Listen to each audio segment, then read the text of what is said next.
संबोधित कर रहे हैं, आप सभी शांति से सुने। एक बार जोरदार तालियों के साथ पूरा सभा हॉल गुंजायमान हो। माननीय मुख्यमंत्री महोदय का 12 अन्नपूर्णा नगरी में बहुत बहुत हार्दिक स्वागत। बड़ा बालाजी प्रणाम करते हुए परम पूज्य गुरुदेव श्री प्रभु जी नागर महाराज साहब, हमारे अध्यक्ष विधानसभा डॉक्टर श्री जोशी जी, प्रदेश कांग्रेस के अध्यक्ष गोविंद सिंह डोटासरा जी, पंचायत राज मंत्री भाई रमेश मीणा जी, हमारे खान व गोपालन विभाग के मंत्री, आज के आयोजन के प्रमुख कार्यकर्ता प्रमोद जैन भाया जी, श्रीमती उर्मिला जैन भाया जिला प्रमुख, रामचंद्र जी मीणा साहब अध्यक्ष जिला कांग्रेस कमेटी, पानाचंद जी मेघवाल साहब विधायक पारा, निर्मला जी सहरिया विधायक किशनगंज, राजेंद्र जी यादव और विपिन वानखड़े जी विधायक मध्य प्रदेश, प्रदीप जी राठौर साहब मुंबई, सुरेश भाई अहमदाबाद, सुब्रा जी नार साहब मुंबई, कल्पेश भाई अहमदाबाद, रमेश जी मूथा नागपुरा डिस्ट्रिक्ट, पटियाला जी मुंबई और दिनेश जी दिल्ली, प्रकाश चंद जी अहमदाबाद, धर्मचंद जी नागेश्वर मुंदेर और पंडाल में विराजमान बुजुर्गण, मातृशक्ति, युवा शक्ति, सभी भक्तजन, सभी प्रकार के हमारे पत्रकार बंधुओं, भाइयों और बहनों, नौजवान साथियों, श्री महावीर गौशाला कल्याण संस्थान के श्री महावीर निःशुल्क पशु पक्षी हॉस्पिटल व मोबाइल ट्रॉमा सेंटर के शुभारंभ अवसर पर, भागवत कथा महोत्सव के शुभ अवसर पर मुझे भी आपके बीच में आने का सौभाग्य मिला। मुझे खुशी है कि आज जब हजारों तादाद में भक्तजन बैठे हैं, मातृशक्ति बैठी हुई, मेरी माताएं बहनें बैठी हुई है, मुझे गर्व होता है, क्योंकि जो भागवत कथा है उसके बारे में जब आप श्रवण करते हैं इतनी बड़ी संख्या में आकर के, तो वो लाभ प्राप्त होता है, वो शांति मिलती है, आत्मा को सही मार्ग चलने का संदेश मिलता है। और जब गुरु जी खुद आकर के, कमल किशोरी महाराज साहब तो अभी है नहीं, उन्होंने बहुत शानदार काम किए। मैंने सुना गौशाला 212 गौशालाओं का संचालन कर रहे हैं वो मध्य प्रदेश में। उनका अपना एक संदेश है भक्तजनों को। इस प्रकार से प्रमोद जैन भाई जी को मैं साधुवाद देना चाहूँगा। एक तरफ तो भागवत कथा और दूसरी तरफ सबसे बड़ी बात है जिसके लिए आज आने का मुझे सौभाग्य मिला, पशु पक्षी हॉस्पिटल और मोबाइल ट्रॉमा सेंटर। मैंने मेरे जीवन में पक्षियों के लिए, सारे पशुओं के लिए ऐसी व्यवस्था मैंने कहीं नहीं देखी है मेरे जीवन में। पक्षियों के लिए भी मनुष्य की तरह ऑपरेशन थिएटर हो, आउटडोर हो, इंडोर हो, सोनोग्राफी हो, एक्सरे मशीन हो, दवाई का प्रबंधन हो, सारे टेस्ट हो। ये तो कमाल कर दिया प्रमोद भाई। मैं तुम्हें बहुत बहुत बधाई देना चाहता हूँ कि मैं उर्मिला जी को तमाम परिवार को और जो इस संस्था में जुड़े हुए हैं, पक्षियों की भी सेवा करना। आप सोच सकते हैं ये बगैर जीव दया के, बगैर पक्षियों के प्रति प्रेम भाव, दया भाव अगर मन में नहीं है, पशु पक्षी के बारे में,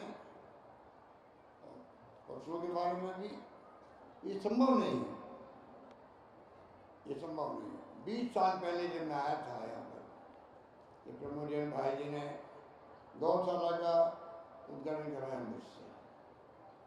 लगातार एक के बाद एक 2-3 गौशाला बनाई यहाँ पर, और आज तो अद्भुत काम देखा मैंने। हालांकि मैं 2-3 महीने पहले आया था, जगह देख के गया था, तब मुझे अंदाज लग गया था कि ये काम आने वाले वक्त में वो विस्तार लेगा, पूरा कैंपल बनेगा पक्षियों के लिए भी और पशुओं के लिए भी, शायद उसके बारे में कुछ सोचता भी नहीं होगा। इसमें तमाम माताओं को, बहनों को और भाइयों को, बुजुर्गों को नमन करता हूँ कि आप बहुत यहाँ आकर के आप हमेशा जो भागवत कथा सुनते हैं, गायों की सेवा के प्रति आपके दिल में दया भाव है, गाय माता में कहते हैं। मुझे भी गर्व होता कहते हुए कि जब मैं दूसरी बार आपके आशीर्वाद से मुख्यमंत्री बना था, तब हिंदुस्तान में पहली बार मैंने गायों का निदेशालय बनाया, फिर सरकार ने बना दिया, विभाग बना दिया। आज राजस्थान वो राज्य है जहाँ गायों का अलग विभाग बना हुआ है, उसके मंत्री प्रमोद जैन भाया को बनाया हुआ है। इतना मानोगे, इतना मानेंगे, कम से कम मेरी पहचान जो है, मेरी पहचान गौ सेवा का विभाग किसको देना चाहिए, इतना मानोगे ना कि मैंने सही व्यक्ति को ये गौशाला विभाग दिया है। कुछ अंदाज लगा लीजिए, उसी ढंग से काम करना। 1,40,00,000 या 56,00,000 नंदीशालाओं के लिए, 1 करोड़ के लगभग गौशालाओं के लिए पंचायत बनाना, ग्राम पंचायत बनाना। और मैं अपील करना चाहूँगा कि हमने, वैसे प्रमोद जैन भाई सब बातें बोल चुके हैं, मुख्य वक्ता के रूप में तो सब बातें बोल चुके हो, अब हमें ज़्यादा बोलने की जरूरत ही नहीं है। आप तो जो बातें वो बोले हैं उनको याद रख लोगे तो हमारा काम चल जाएगा। हमें तो खाली इतना ही कहना है कि ये पीछे बढ़ रहते हैं, हम कैसे नंदीशालाएँ बने, कैसे अधिक से अधिक गौशालाएँ बने, अनुदान उनको मिले, कोई कमी नहीं रख रहे हैं। इस बार 1,000 करोड़ रुपये मैंने रखा है, बजट के अंदर रखा है, उससे अधिक ही खर्च होगा। और साथ में जो हमने अभी लंपी रोग में जो गाय मर गई थी, आपने सुना होगा, मेरे ख्याल से हमने भारत सरकार को रिक्वेस्ट करी थी, आप कोरोना की तरह ही लंपी रोगों को भी घोषित करें राष्ट्रीय आपदा, और उन्होंने किया नहीं, क्योंकि उसके करने से हमें लाभ मिल जाता, ऑटोमेटिकली गौपालकों को इमदाद मिल जाती। जब नहीं किया तो मैंने बजट के अंदर जो गौ माता का देहांत हो गया, मृत्यु हो गई है, उनको प्रति गाय जो मृत्यु हुई है उनको 40,000 रुपये देने का मैंने घोषणा करी। और जो आपको जाके खुशी होगी, इसके अलावा तमाम दुधारू पशुओं का भी मैंने बीमा कर दिया, बीमा करवा दिया। और प्रति परिवार में 2 पशु जो है दुधारू, उनका भी 40,000 का बीमा कर दिया, जिससे कि अगर कोई कारण से मृत्यु हो जाती है गाय की, उस परिवार को संबल मिल जाएगा 80,000 रुपये तक। इस प्रकार से मैं समझता हूँ कि गौ माता, गौशाला के प्रबंधक जो हैं, गौ भक्त हैं, इस मौके पर, ये मौका बहुत सुकून का मौका है। ये मौका कमल किशोर नागर महाराज साहब तो नहीं हैं, और उनके पुत्र जो है यहाँ पधारे हैं। मैं समझता हूँ कि ये मौका है हम सब के लिए कि किस प्रकार से पूज्य गुरुदेव श्री प्रभुजी नागर साहब को आप लोग सब सुनेंगे। और हमारे अध्यक्ष जी ने ठीक कहा कि उनके और भक्तों के बीच में ज़्यादा खड़ा होना उपयुक्त नहीं। इसलिए मैं खाली इतना ही कहना चाहूँगा, आने वाले वक्त के अंदर भी आप निश्चित रहें, जो हमने बजट पेश किया है और एक के बाद एक जो घोषणा करी है, आपको जाने में गर्व होना चाहिए प्रदेशवासियों को भी। एक तरफ तो मैंने कहा कि सरकार ने जब से देना शुरू किया इमदाद गौशालाओं को 9 महीने का, 12 महीने का, और जो प्रमोजन भाई की सपना है, इच्छा है कि हर पंचायत में गौशाला खुल जाए, नंदशाला खुल जाए, आवारा पशुओं की समस्या खत्म हो जाए, उस ढंग के लोगों को आगे आना चाहिए। और सरकार ने जब से इमदाद देनी प्रारंभ किया उसको स्वागत तो सबने किया, पर आगे आने में अभी और लोगों की जरूरत है, ये मैं कहना चाहूँगा। तब जाकर के जिस प्रकार हमारे मंत्री जी चाहते हैं उसी ढंग का जाल पूरे प्रदेश में बिछ पाएगा और गौवंश की रक्षा हो पाएगी। हमने जो घोषणा की है बजट के अंदर, पूरी चर्चा पूरे देश में हो रही है और आपको पूरे प्रदेशवासियों को गर्व होना चाहिए कि हिंदुस्तान में कहीं पे भी 5 लाख का बीमा है, वो भी 20% लोगों के लिए है। हमने पूरे प्रदेशवासियों के लिए पहले मैंने 10 लाख का बीमा किया था, अब 25 लाख का बीमा कर दिया पूरे प्रदेशवासियों के लिए। प्रदेश में कोई भी गांव में, ढाणी में, गरीब हो अमीर हो कोई हो, बंदिश किसी के नहीं दी, पूरे प्रदेशवासियों के लिए 25 लाख तक का इलाज सरकार करवा रही है। इतना बड़ा फैसला हिंदुस्तान में नहीं, संभवतः दुनिया के किसी मुल्क में नहीं है। ओबामा की शुरुआत अमेरिका में, वो भी कामयाब नहीं हो पाया। हमने कामयाब करके दिखाया 10 लाख का बीमा, और यहाँ 90% अधिक लोग जुड़ चुके हैं उससे। पूरे देश में कहीं भी 20%, 30%, गुजरात में 44% तक की है। तो कहने का मतलब कि हमने, ये तो मैंने आपको एक उदाहरण दिया है, एक के बाद एक हमने आपके उपभोक्ताओं के लिए पहले 50-100 यूनिट फ्री कर दिए बिजली की। 1 करोड़ लोगों को लाभ मिलेगा, बिजली का बिल नहीं आएगा किसी के भी लोगों के लिए। 1 करोड़ लोगों का, किसे कहते हैं, बिजली का बिल आएगा ही नहीं, आपके निःशुल्क आएगा। किसानों को 2000 यूनिट तक फ्री कर दी है। पहले 1000 रुपये देते थे हम लोग, तो 9 लाख किसानों का बिजली का बिल जीरो आता था। अब तो 11-12 लाख किसानों का जीरो बिल आएगा। इस प्रकार से अपने 1 करोड़ लोगों को, बुजुर्गों को, विधवाओं को, निर्धनों को हम पेंशन दे रहे हैं। अब मैंने घोषणा करी, मैंने 500 रुपये मिलते थे कई लोगों को, 750 मिलते थे। अब मैंने कहा 1000 रुपये कम किसी को नहीं मिलेगा, पेंशन 1 करोड़ लोगों को मिल रही है, 1000 से अधिक मिलेगी। इस प्रकार से हम लोगों ने जो फैसले किए हैं उसकी पूरी देश में चर्चा हो रही है। और तो उज्ज्वला योजना, प्राइम मिनिस्टर मोदी जी ने खूब प्रचार किया उसका, गरीबों को फ्री एलपीजी कनेक्ट देने का, फ्री दिया एक बार। उनकी हैसियत नहीं को 400 रुपये से बढ़ के कीमत हो गई 1040 रुपये सिलेंडर की। कई लोगों ने लेना बंद कर दिया है। मैंने उन लोगों के लिए जो गरीब है, उज्ज्वला योजना के बीपीएल के हैं, उनको मैंने घोषणा करी, उनको 500 रुपये में सिलेंडर दूंगा 1 अप्रैल से 500 रुपये। इस प्रकार से हमने कई अद्भुत काम किए हैं। मैं समझता हूँ कि लंबी फहरिस्त बताने की आवश्यकता नहीं, क्योंकि अभी तो भागवत कथा सुनने आप आए हैं। एक बात कहता हुआ मैं आपको सबको बधाई देता हूँ, मेरी शुभकामनाएं हैं।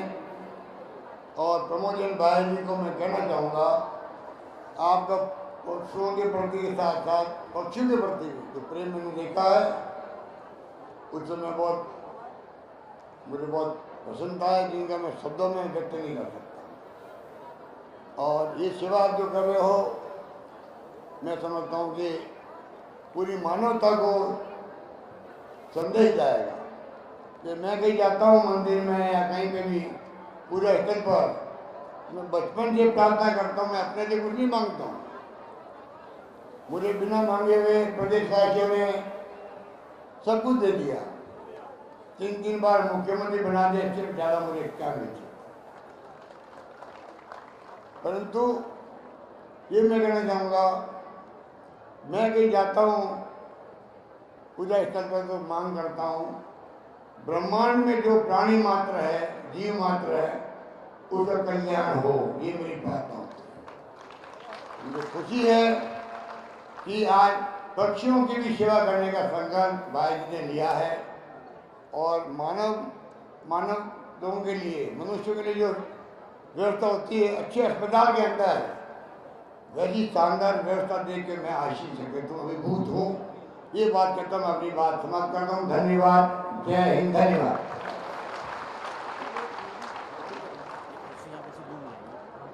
बहुत बहुत आभार, आत्मिक आभार सर, आप 12 अन्नपूर्णा नगरी में पधारे, सभी की तरफ से बहुत बहुत हार्दिक आभार। आपका सपना स्वच्छ हित राजस्थान, उसके ही तहत अभी बजट घोषणा में आपने बजट का बहुत ही बड़ा गरीबों के प्रति सेवा भाव, समर्पण, किसानों के प्रति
Om Namo Bhagavate Vasudevaya.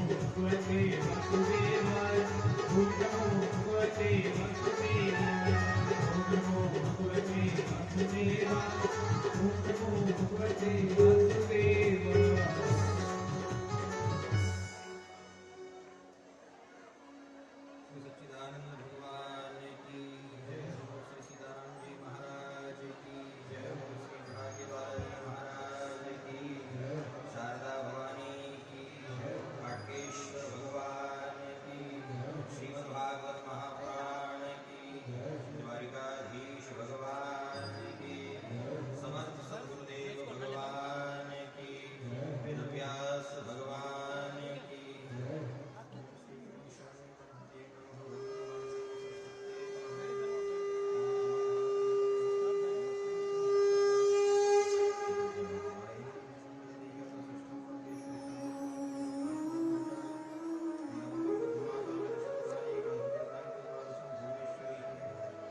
जय जय जय हनुमान गोसाई कृपाल करो नमस्तस्यै नमस्तस्यै नमस्तस्यै प्राप्तसिद्धाय व्यासपीठाधीश्वराय नमः निरवकल्पतरोर्गलितं फलं शुक्लफलप्रदं दत्तप्रतिसंहरणं पीयेन भागवतस्मादयं भवसतां परिभाविताः ॐ शान्ति शांति से शांति से अधिभूत है ये औषध शांति से शांति में है सब वनस्पति है और चराचर जीव भी ब्रह्म भी है शांति से उसको शांति में देव भी हृदय हृदय और भौतिकता पत्थर में शांति हो शांति है सर्वत्र भगवत निधानी शांति हो अतः हरि मन धर्म अर्थ काम मोक्ष प्रदाय श्रीमद् भागवत कथा महत श्रोता साधन ओम नमो भगवते वासुदेवाय ओम नमो भगवते वासुदेवाय ओम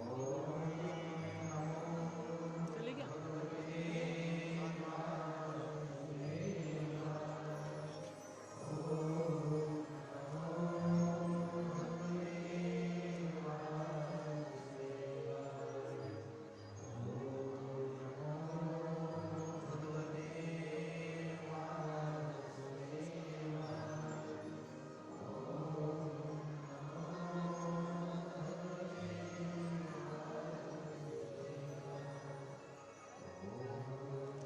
भगवते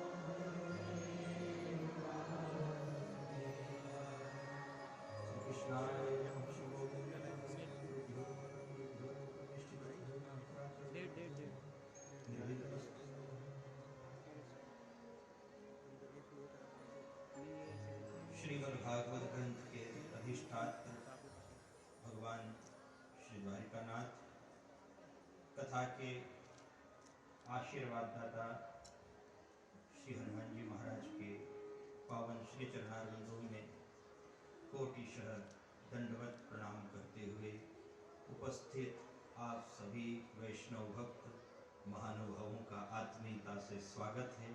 आप सभी को बारंबार जय श्री कृष्ण। सर्वप्रथम हमारे माननीय प्रदेश के मुखिया श्रीमान गहलोत साहब जी का भी आत्मीयता से अभिनंदन है। समय के अभाव में हम आपका स्वागत नहीं कर पाए, इसके लिए आप हमें क्षमा करें।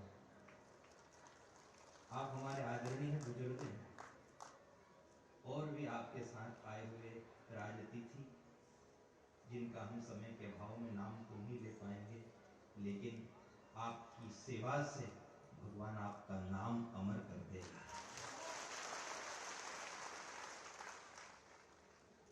सर्वप्रथम तो हम ये कहें, आपके दो कार्यों के लिए बहुत बहुत साधुवाद दे रही है व्यास गादी। पहला तो पुनीत कार्य आपने ये किया कि राजस्थान की धरा के ऊपर आपने गौ सेवा के निमित्त गोपालन विभाग बनाया और दूसरे में इस विभाग को संभालने की जिम्मेदारी आपने एक मजबूत हाथ में दी है। देखिए, आज मंगलवार का दिन है और आप सब हनुमान जी महाराज के इस आंगन में विराजित हैं।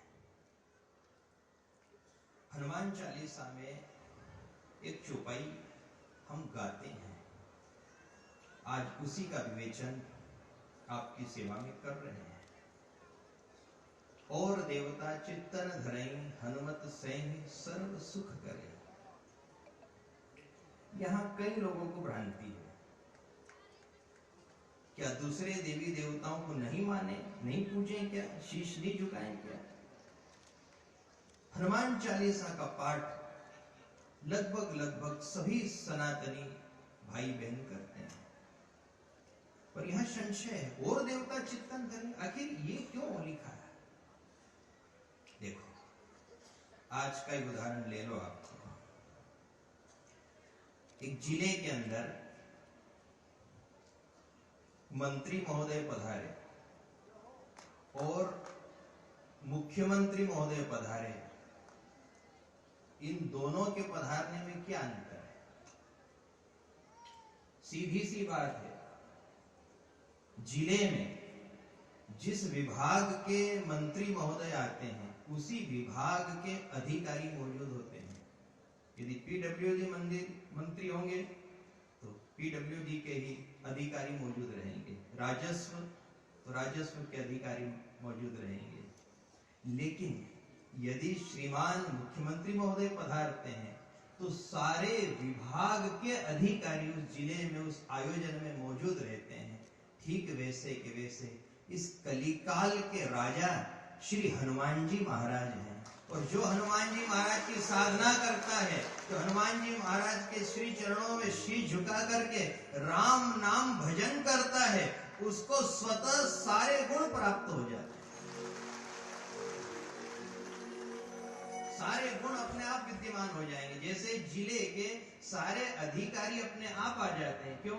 क्योंकि आज माननीय मुख्यमंत्री महोदय पधारे हैं, तो सबको ही आना पड़ेगा, चाहे कोई भी विभाग हो, सबको आना पड़ेगा। ऐसे कैसे कलिकाल के राजा श्री हनुमान जी महाराज हैं। तो हनुमान जी महाराज ज्ञान गुण सागर है। सारा ज्ञान और सारा गुण वो अपने भक्त को दे देते हैं। जा पर कृपा राम की होई, ता पर कृपा करे सब कोई। यह हनुमान जी की महिमा है। हम निवेदन करें राजसत्ता से, आपके पास समय तो बहुत कम है, लेकिन व्यास वचन को सदैव याद रखना। जब भी आप अपनी गादी पर बैठने के लिए निकलो तो एक बार हनुमान जी का स्मरण जरूर कर लिया करो, क्योंकि आपसे भी बड़ा राजा वो है।